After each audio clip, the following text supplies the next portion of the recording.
Magandang araw sa inyo mga kabukid. Ayan, nandito ako sa aking taniman. Nagtanim ako ng sitaw, tsaka yung ampalaya. Ayun, tanim ko yung mga buto dito. Ano ngayon, masama ang panahon, wala nga pasok ang mga bata.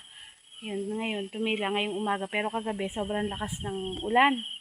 Kaya walang pasok ang mga bata ngayon.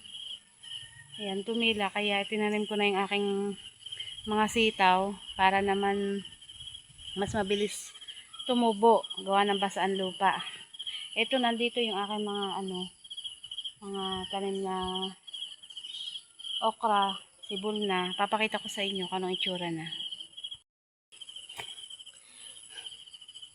Medyo pangkalat pangalaan kasi ang hirap ng, ayan, katulad niyan, ayan. Ako lang naman pumupunta dito, kaya ayun yung iba. Tapos ito, o yan o.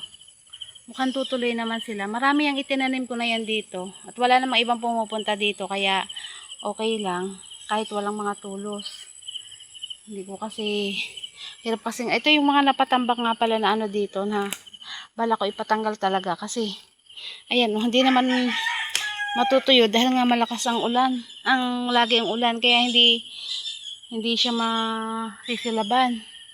Ito yung bagong tanim ko na hindi ko alam kung anong saging ito. Basta binigay ng tiyahin ng asawa ko. Siguro daw ay saba. Kaya yan, dyan ko na lang tinanim. Tapos ito yung mga tanim ko na kahapon. Tapos meron din doon sa dulo doon na mga, yung lemongrass. Ayan. Madulas nga dito.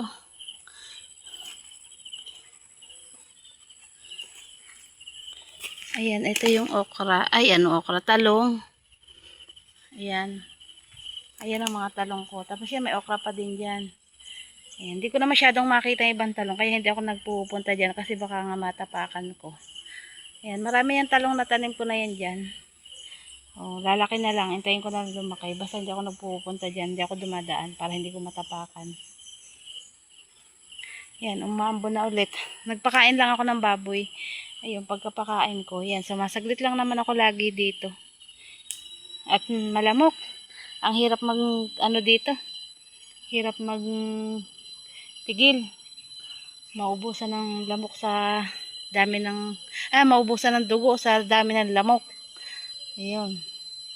Sayang nga, sana uminit na kasi ang dami ditong mga pampakain ko sa baboy. Katulad niyan, oh.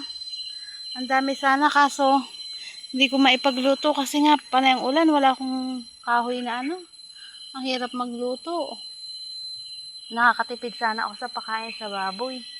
Kaso nga hindi at gawa ng ayan malakas ang ulan. Sana ay tumila na rin ulang are. Ang tagal-tagal na rin naulan dito sa amin. Panay ang ulan. Tapos nga pala meron akong mga yung pinapatubo ko muna doon sa bahay. Yung bumili ako ng papaya na dwarf. Sana talaga dwarf yun at sana sumibol. Kasi yun ang gusto ko din itanim. Kasi may mga bumibili ng bunga ng papaya dito para itatanim ko dito. Kahit sa mga gilid-gilid lang. Para madali pangunin pagka may bumibili. Yung kasi mga papaya ko, ang tatangkad na. Ang hirap ng pangunin. Hindi lang pwedeng gas-gas-gas-gas at hindi pwedeng bagsak. Kaya ang hirap pangunin. Kaya yun, sayang naman. Kung hindi nabebenta. Kaya gusto ko sana makabuhay ako ng dwarf na papaya. Sayang nga doon sa isang tiyahin namin nun. Sana nakakuha ako din ng mga dwarf na papaya na pananim. Di sana marami lang akong tanim na papaya ngayon. Dito na lang yung video ko ngayong araw na to kasi yan, maambo na. Saglit na saglit lamang at gawa ng naambo na.